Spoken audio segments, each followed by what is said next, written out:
The 14-year-old girl told me she was sitting in the car with her mother about to leave for school as a driver backed out of her driveway here. She lost control. You see skid marks here on the ground. And the scariest part, he says, his two kids were in the back seat. So either we're going to split up or we're going to stay together. But you don't really know where you're going right now. We're in unity right now. We just heard one loud boom again, so we're still working to find out more. Here's the scene. After our phone calls today, these front doors are closed after inspectors told us property owners here misled them. Any comment about Jalen Clayton and what happened here? No comments right now. Now we know, according to police, one driver is dead after a two-car crash here. We did try and get reaction from property owners Wednesday. No comment.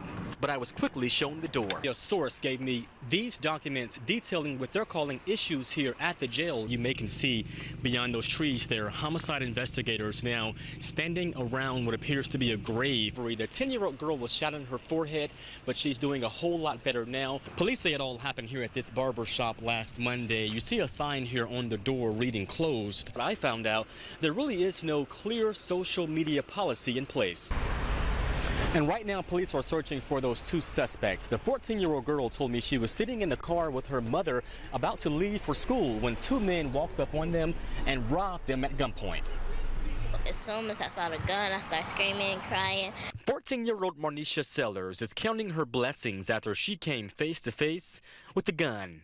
I saw him pull out a gun, and I was scared. She says it all happened early Wednesday morning in her own driveway as she was getting in the car with her mother to head to school. Marnisha says those two men came out of nowhere. She was sitting in her passenger seat. They walked up her driveway and robbed her at gunpoint.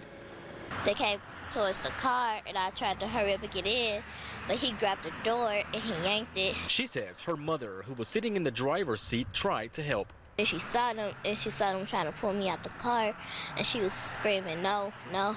Those two men ended up getting away, snatching her Michael Kors purse. Man, it's crazy, man. You rob a 14-year-old. Marnisha's uncle was inside the house and heard the screams. I ran outside the door. By the time I got out there, they was gone. It was scary, and Marnisha says she's making some changes. Beware my surroundings a lot more.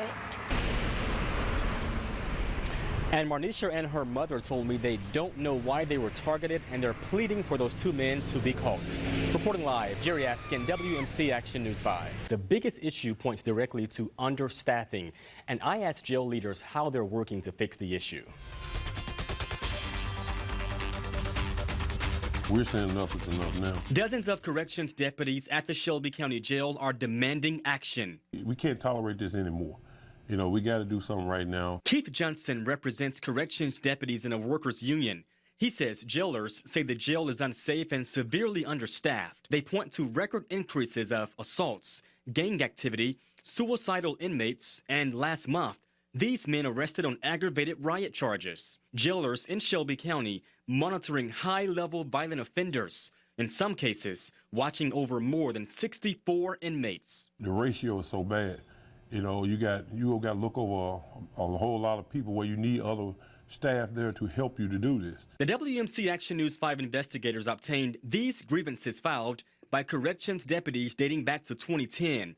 According to documents, on several occasions, corrections deputies requested meetings to discuss possible solutions but got no response from jail leaders. One jailer wrote, quote, "Inmates are being physically abused, sexually harassed, and sexually abused," end quote. It brings tears to your eyes. But one jail supervisor did reply last year admitting, quote, "an oversight in scheduling." Safety is supposed to be first, but it seems like Chief Mortem don't care. Are you understaffed, yes or no? Oh, yeah. Chief Robert Moore says the jail staffing actually meets national and local jail standards for direct supervision. But I found out the American Correctional Association does not have any standards on staffing ratios. We are not understaffed to the point where we cannot operate this institution safely. And Chief Moore and jail leaders say they're open to future conversations to address understaffing. Many corrections deputies say they're taking their concerns to Congressman Steve Cohen. Well, Joe, as you know, reading for the first time what happened was pretty emotional and tough for the family of Darius Stewart. They're grieving and trying their best to move forward.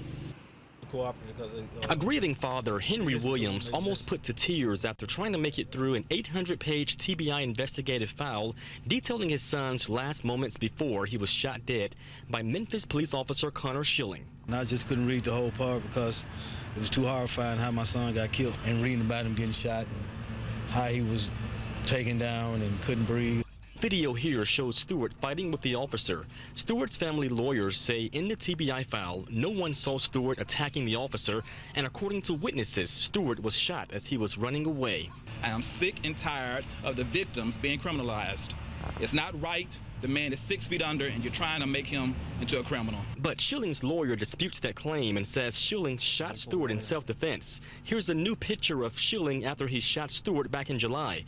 And though the TBI file has been released, Stewart's family lawyers say there are still many unknowns. We don't know what Connor Schilling might have been going through as he gets him out of the car. We don't know that. We don't know whether or not he was scared for his life because Connor Schilling had started to instigate or aggravate a situation. Leaving this father hurts and trying his best to move forward despite tragedy. And y'all keep me in y'all prayers.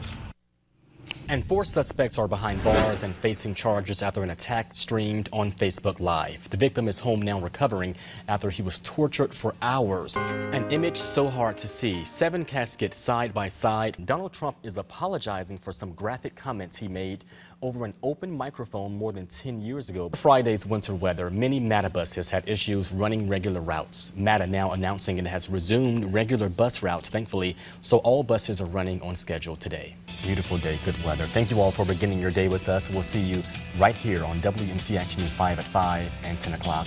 Have a good day.